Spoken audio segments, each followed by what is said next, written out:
Nós estamos iniciando no dia de hoje, palavra, por favor, culto de hoje.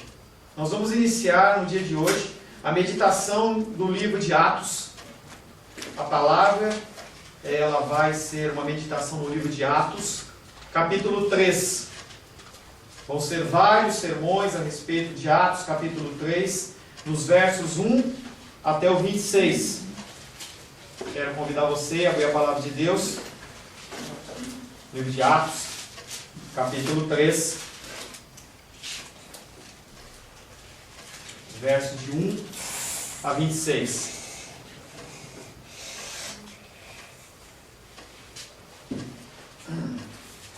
Atos dos Apóstolos, capítulo 3, versos de 1 a 26. Assim diz a palavra de Deus. Pedro e João subiam ao templo para a oração da hora nona. Era levado um homem, coxo de nascença, o qual punham diariamente à porta do templo, chamada Formosa, para pedir esmola aos que entravam. Vendo ele a Pedro e João, que iam entrar no templo, implorava que lhe dessem uma esmola. Pedro, fitando-o juntamente com João, disse: olha para nós. Ele os olhava atentamente, esperando receber alguma coisa. Pedro, porém, lhe disse: não possuo nem prata nem ouro, mas o que eu tenho, isso te dou. Em nome de Jesus Cristo, o Nazareno, anda. E tomando-o pela mão direita, o levantou.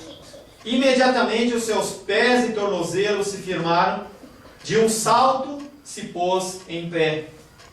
Passou a andar e entrou com eles no templo, saltando e louvando a Deus. Viu todo o povo a andar e a louvar a Deus, e reconheceram ser ele o mesmo que esmolava, assentado à porta formosa do templo. E se encheram de admiração e assombro por isso que lhe acontecera. Apegando-se-lhe ele a Pedro e a João, todo o povo correu atônito para junto deles num pórtico chamado de Salomão. À vista disso, Pedro se dirigiu ao povo, dizendo: israelitas, por que vos maravilhais disso? Ou por que fitais os olhos em nós, como se pelo nosso próprio poder ou piedade o tivéssemos feito andar? O Deus de Abraão, de Isaque e de Jacó, o Deus de nossos pais, glorificou a seu servo Jesus, a quem vós traístes e negastes, perante Pilatos, quando este havia decidido soltá-lo. Vós, porém, negastes o santo e o justo, e pedistes que vos concedesses um homicida. Dessarte, matastes o autor da vida, a quem Deus ressuscitou dentre os mortos, do que nós somos testemunhas.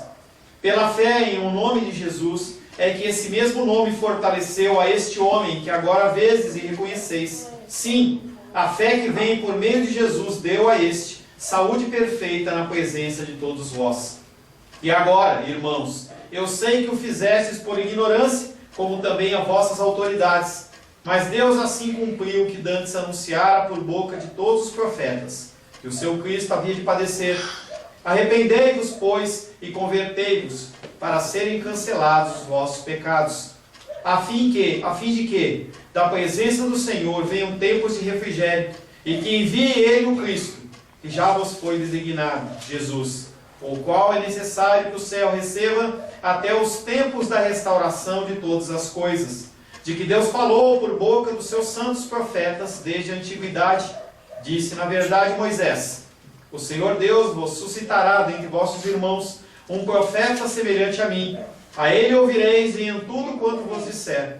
Acontecerá que toda alma que não ouvir a esse profeta será exterminada do povo. E todos os profetas, a começar com Samuel, assim como todos quantos depois falaram, também anunciaram esses dias. Vós sois os filhos dos profetas e da aliança que Deus estabeleceu com vossos pais, dizendo a Abraão: na sua descendência serão abençoadas todas as nações da terra. Tendo Deus ressuscitado o seu servo, enviou-o primeiramente a vós outros, para vos abençoar, no sentido de que cada um se aparte das suas perversidades. Palavra do Senhor, amém? Amém. Senhor, em nome de Jesus, nós lemos a Tua palavra, contamos com a Tua graça, contamos com a Tua misericórdia, Pai. Precisamos da ação do Teu Espírito, no ouvir, também no falar, Pai. Peço, Pai querido, em nome de Jesus, que a palavra dita na noite de hoje seja uma palavra, Pai querido, proferida pelo Teu altar e não pelo meu coração.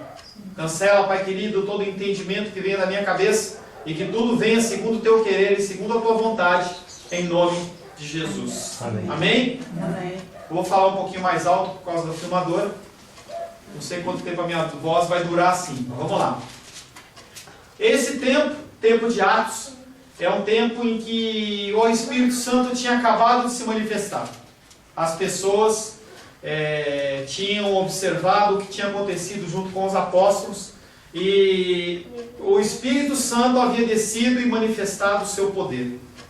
3.000 pessoas, naquele momento, após o Pentecostes, através do discurso de Pedro, se convertem ao Senhor.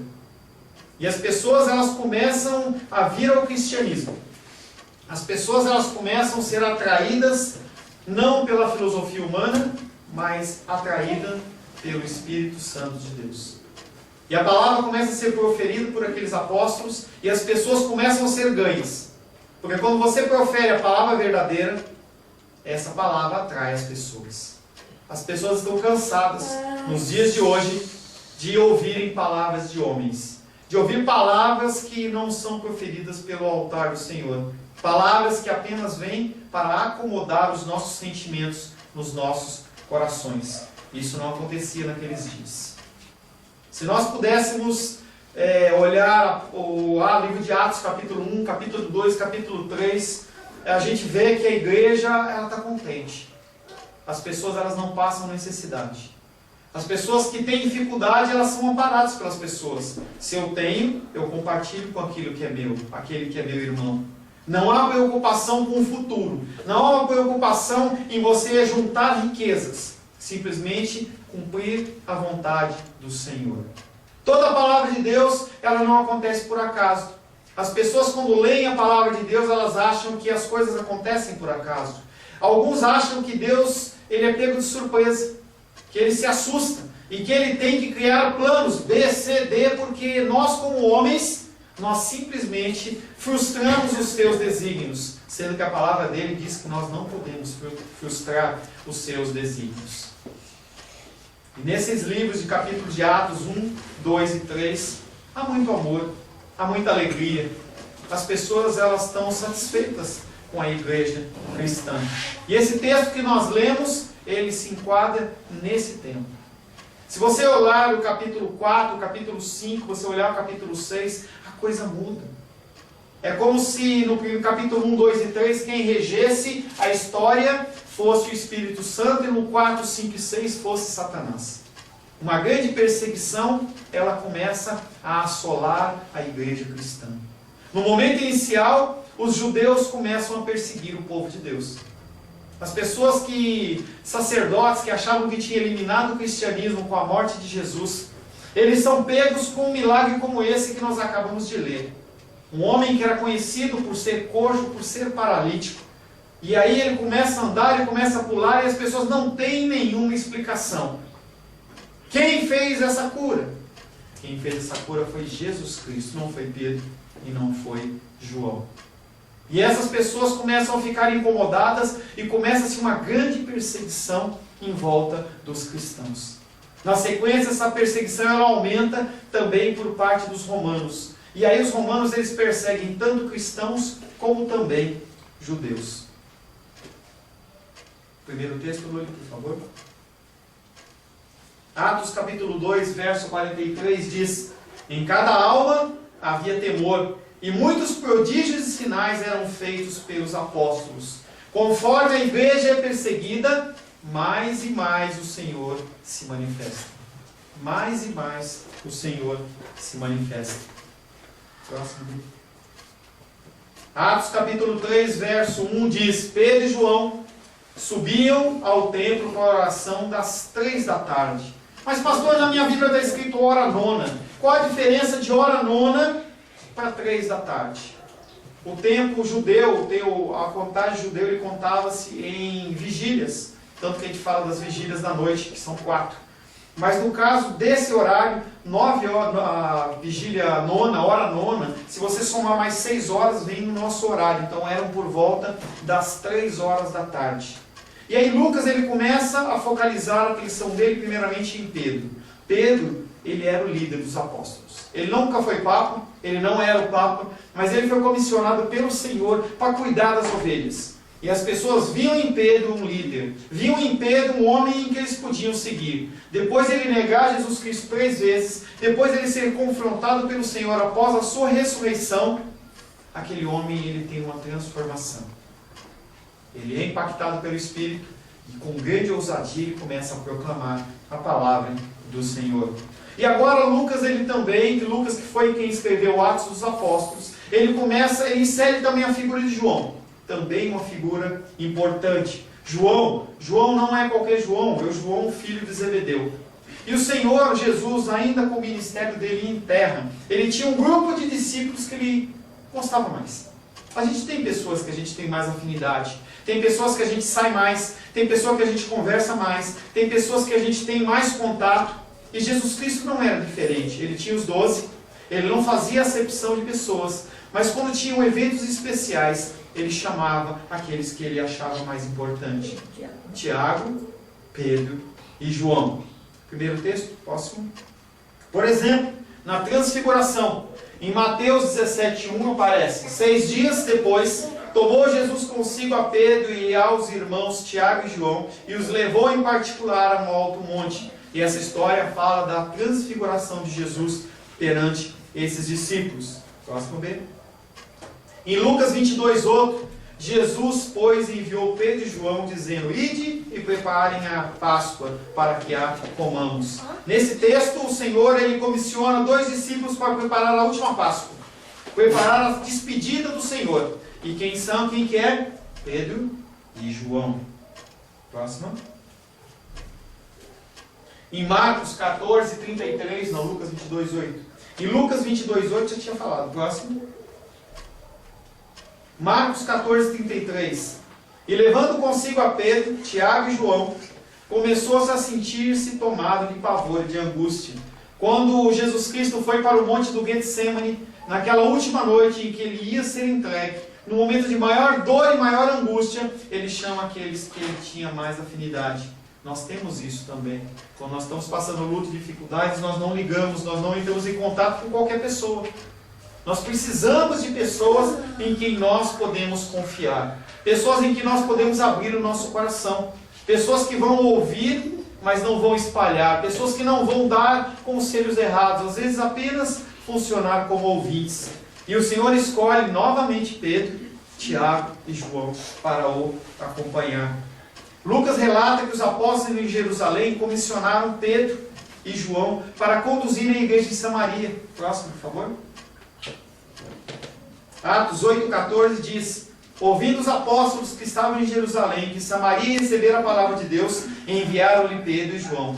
A igreja de Samaria começava a crescer e precisava de direção. E essa direção ela foi através de Pedro e foi através de João. Além disso, o apóstolo Pedro considera Pedro e João. O apóstolo Paulo, que não era dos 12, mas ele foi comissionado depois pelo Senhor como um apóstolo também de Cristo. E o apóstolo Paulo reconhece essa autoridade, a autoridade de Pedro e de João. Por favor, Luiz. Gálatas 2:9 diz: e quando conheceram a graça que me foi dada, Tiago, Cefas e João, Cefas é um outro nome de Pedro, Tiago, Pedro e João, que eram reputados como colunas, me estenderam a mim e a Barnabé a destra de comunhão, a fim de que nós fôssemos para os gentios e eles para a circuncisão. Naquele momento houve uma divisão. Alguns vão pegar para os judeus e outros vão pegar para os gentios. Os gentios ficaram a cargo de Paulo, mas Paulo reconhece que aqueles 3 homens, em especial Pedro, João e Tiago, eram pessoas que eram colunas na igreja. E por que o texto começa falando sobre Pedro e João, eles subindo juntos ao templo para a oração? Será que é uma coincidência? Será que aqueles 2 homens eles estavam andando porque estavam sem fazer nada e uma hora falaram assim: vamos orar? Por favor, Marcos 6:7 fala: chamou Jesus os 12 e passou a enviá-los de 2 em 2, dando-lhes autoridade sobre os espíritos imundos. A palavra de Deus, ela comissiona 2 homens. Você tem que andar sempre com uma pessoa ao seu lado, porque se um cai, o outro ajuda o outro a se levantar. A palavra de Deus, como eu disse, para alguns é uma série de coincidências. É como se fosse um grande quebra-cabeça que ele vai acontecendo sem nenhuma preocupação. Algumas pessoas acham que a palavra de Deus ela vai sendo remendada por Deus. Conforme os atos dos homens, o Senhor tem que remendar a palavra. E não é bem assim. Nós temos visto no estudo da manhã de Josué, que tudo que Josué faz, ele faz conforme os mandamentos do Senhor através da vida de Moisés. Não é diferente com a minha vida e não é diferente com a sua vida. Nós temos que ter os nossos caminhos pautados pelo que a palavra diz. Não porque o irmão disse, não pelo que a irmã disse, não porque o profeta falou ou a profeta falou, mas pelo que a palavra nos diz. Por isso que nós temos que nos firmar na palavra. Por isso que eu, com temor e tremor, prego a palavra. Poderia inflamar o meu discurso, levantar palavras de ordem, mas não é o comando do Senhor. O Senhor fala, fala a palavra. Fala a palavra. E eles estavam subindo ao templo. Mas esses homens, eles tinham que ir ao templo orar. Jesus Cristo já não havia rasgado o véu. Já não havia mais a liberação. Você não precisava mais num lugar específico para você orar. Porque ele, quando estava com a mulher samaritana, ele fala, haverá um tempo em que não vai se adorar nem nesse templo, nem em Jerusalém, nem em Samaria. Todos os verdadeiros adoradores adorarão o Senhor em espírito e em verdade. Não tem mais a necessidade de você ir no templo, mas aqueles homens, eles mantinham uma tradição. Tradições boas, elas têm que ser mantidas. Tradições boas têm que ser continuadas. Por isso que nós cantamos os hinos do Inário. Foram hinos que foram forjados em choro, em lágrimas e muitas vezes em sangue. Se a gente for estudar a história desses hinos, não foram hinos que foram feitos numa lanchonete, não foram hinos que foram construídos ou escritos de qualquer jeito, foram todos eles orientados pelo Senhor. Então esses hinos, eles são eternos, são tradicionais e nós temos que manter essa tradição. E o povo judeu tinha uma tradição de oração. Eles oravam de manhã, no começo do dia eles entendiam que tinha que se fazer uma consagração do dia. Você não tem como começar o seu dia sem orar. Quando você está no meio do dia, tem mais uma oração. E ao fim do dia, porque o Senhor te guardou, porque o Senhor manteve você firme, você novamente tem que ir orar. E aqueles homens iam ao templo para oração. E enquanto eles oravam, os sacerdotes faziam sacrifícios. Sacrifícios e oração. Sacrifícios e oração. Imagina se isso fosse válido nos dias de hoje. Para você ser considerado uma pessoa realmente do Senhor, você tivesse que vir ao templo 3 vezes por dia. A gente dificilmente consegue colocar as pessoas para fazer para orar. E é difícil. Salmos, por favor, próximo, Lula. Salmo 55, versos 16 e 17 fala: Eu, porém, invocarei a Deus e o Senhor me salvará. À tarde pela manhã, ao meio-dia, farei as minhas queixas e lamentarei. E ele ouvirá a minha voz. À tarde, pela manhã e ao meio-dia. 3 tempos de oração. Quanto você tem orado? Você tem separado um tempo na presença do Senhor? Você tem dado prioridade naquilo que é prioridade? Você tem agradecido só a refeição? O que você tem feito com o teu tempo de oração? É uma coisa que a gente tem falado de contínuo. Saiba que você vai ser cobrado disso. O Senhor, Ele tem concedido essa graça para você, de você poder orar. Nós vivemos numa sociedade em que não há nenhum tipo de problema. Se você for em povos aí fora, no Oriente, pessoas, se fizerem isso, elas vão ser presas, vão ser mortas. Cristãos continuam sendo mortos por terem esse tipo de atitude. E o que você tem feito com isso? Daniel, enquanto ele estava lá no retiro babilônico, lá no cativeiro babilônico, ele orava 3 vezes também por dia. Próximo. Atos 3:2 diz: Trouxeram então um homem que era aleijado desde o nascimento, e que todos os dias era deixado à porta do templo, chamada Formosa, para pedir esmola àqueles que entravam. Lucas relata que esse homem era coxo de nascença. E ele tinha que esmolar. Ele tinha que pedir. A esmola é bíblica? Ou dar a esmola é bíblica? Hoje, quando toca alguém a campainha na sua casa, pedindo alguma coisa, ou se você está no farol e alguém pede dinheiro para você, ou alguém liga para você e fala, nós precisamos de ajuda, qual que é o seu procedimento? Será que você pega o seu telefone, ou você fala, não, eu estou ocupado, eu não tenho dinheiro, eu não tenho nada a te entregar, eu não posso ajudar, ou então talvez uma resposta mais religiosa, e você fala assim, não, eu já dou o dízimo, eu já dou oferta na casa do Senhor. Será que você tem uma resposta religiosa?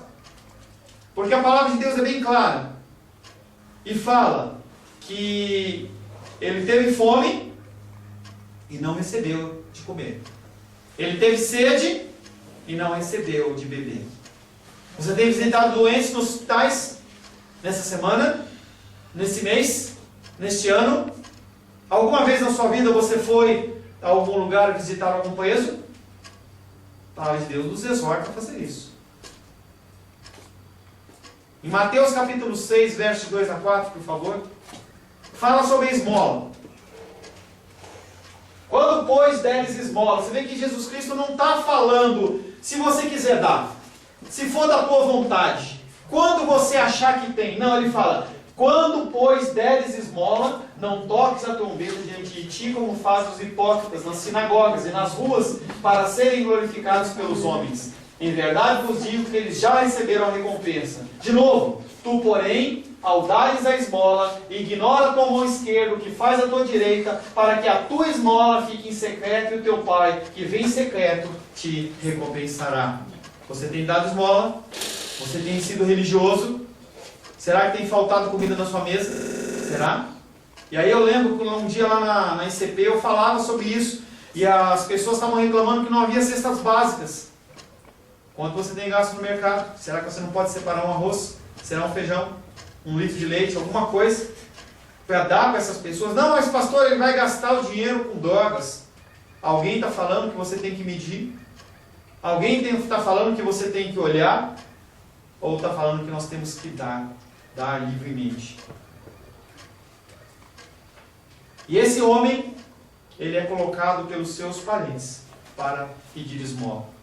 Naquele tempo, os paralíticos, os enfermos, as pessoas que não tinham capacidade, eles eram colocados para esmolar, eles não tinham direito de aprender uma profissão. Aquelas pessoas, elas eram colocadas para viver da esmola. Esse homem não era diferente. Por muitos anos, aquele homem, desde nascença, ele era paralítico, era coxo, ele era carregado pelos seus irmãos, ele era carregado por aquelas pessoas que eram da sua família, e ele era colocado na frente do templo. Será que tinha muita gente lá pedindo? As meninas foram lá para São Paulo e as pessoas ficam andando de um lado para o outro, aquele monte de gente pedindo. Eu imagino que naquele tempo devia ter muita gente pedindo. Ao total eram 9 portas do templo. Cada porta era para um grupo entrar. E esse homem foi colocado na frente de uma porta chamada Formosa. E a palavra de Deus diz que aquela porta formosa, ela era de cobre. Era uma porta diferente. Ela era uma porta de cobre. E era um cobre especial, o cobre da cidade de Corinto. E aquele cobre era tão precioso, aquele cobre era tão puro, tão bonito, que a palavra diz que ele excedia o valor do ouro e da prata. Então aquela porta, ela era uma porta especial. E aquela porta, ela fazia divisão, ela não entrava qualquer pessoa por ali.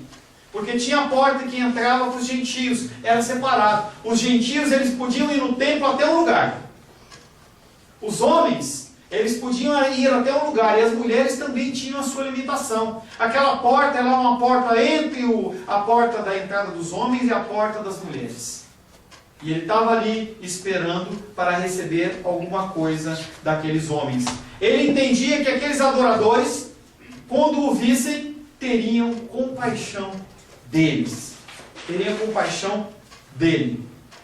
O local onde era escolhido, era um local especial. Você não poderia colocar em qualquer lugar. A gente vê isso nas ruas, quando as pessoas vão guardar carro. Ela não escolhe em qualquer lugar. Ela escolhe o lugar onde ficam os carros mais novos, os carros mais bonitos, onde tem mais movimentação. E a escolha dessa porta também não era diferente. E esse mendigo se assentava diariamente à porta do templo, esperando receber ofertas em dinheiro. Mas esse homem não era cristão. Porque lembra quando a gente falou no começo que não havia necessidade entre os cristãos? As pessoas não passavam necessidades.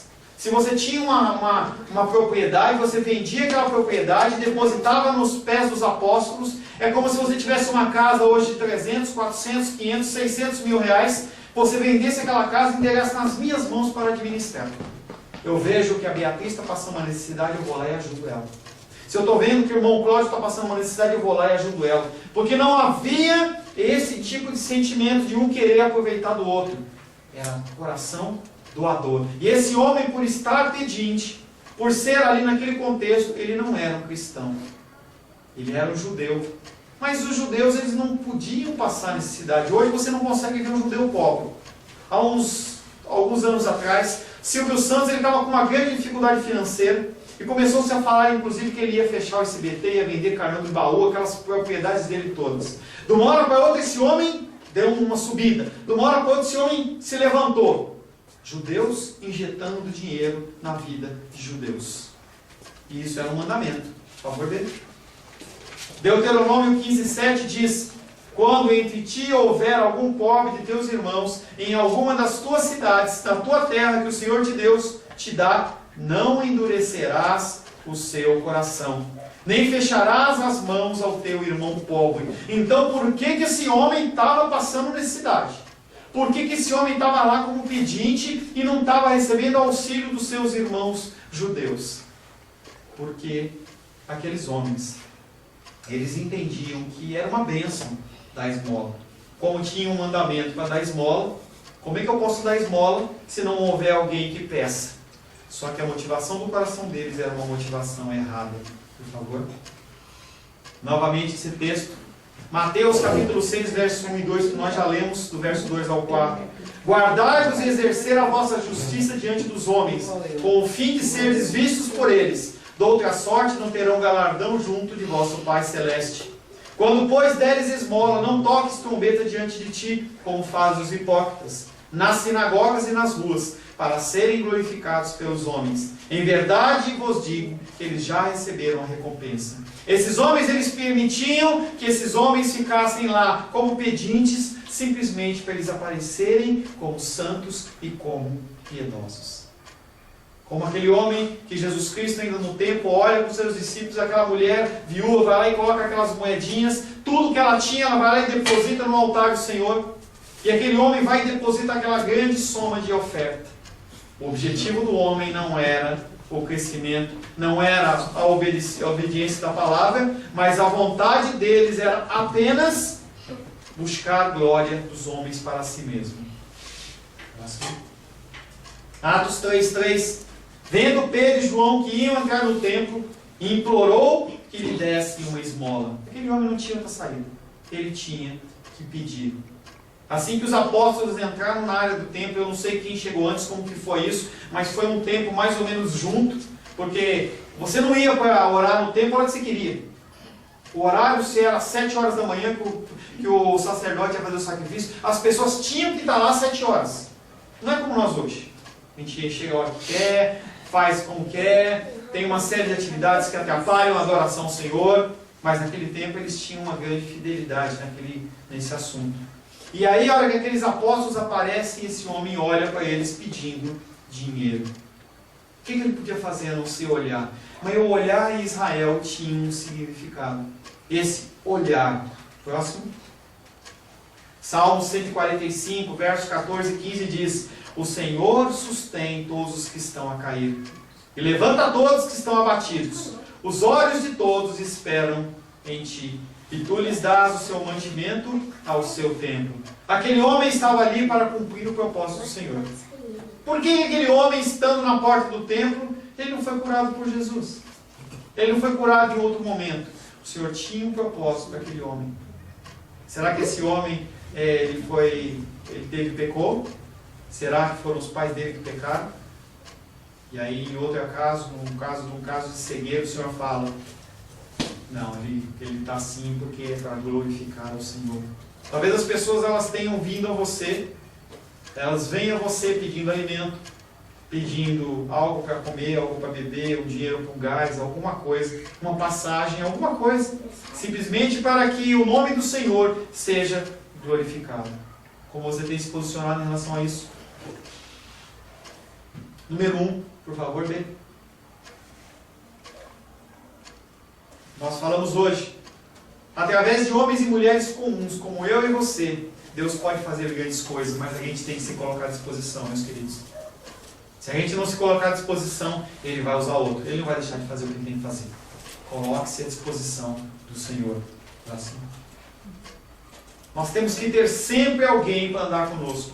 Nós temos que ter sempre alguém para compartilhar lutas, dificuldades. Confie, entregue, mostre, entendeu que você pode confiar em alguém. Porque uma outra pessoa vai precisar de você também. Próximo. Oremos a todo tempo. Estabelecer comunhão com o Senhor tem que ser a minha prioridade, a sua prioridade.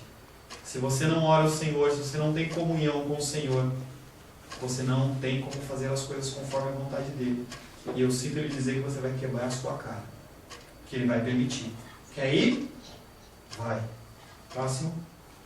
Em nossos caminhos serão postas pessoas com o intuito de os abençoarmos. Com ouro, prata, alimento, vestuário, ou mesmo uma palavra de esperança. Não sou só eu que sou pastor que tenho essa obrigação, você também tem essa obrigação. Você tem obrigação, eu tenho falado sobre isso. Ligue para o seu irmão, veja como é que ele está. Se você não o vê na igreja, liga para ele e vê se está precisando de alguma coisa, se tem alguma dificuldade. Próximo. Que os nossos corações eles estejam sempre prontos a fazer o que Jesus faria. Os apóstolos eles mostram o exemplo dele fazendo o que Jesus mandou fazer. Há muitos comissionamentos, há muitas ordens que o Senhor tem nos dado. Você tem seguido elas? Você tem glorificado ao Senhor através da sua vida? Feche seus olhos.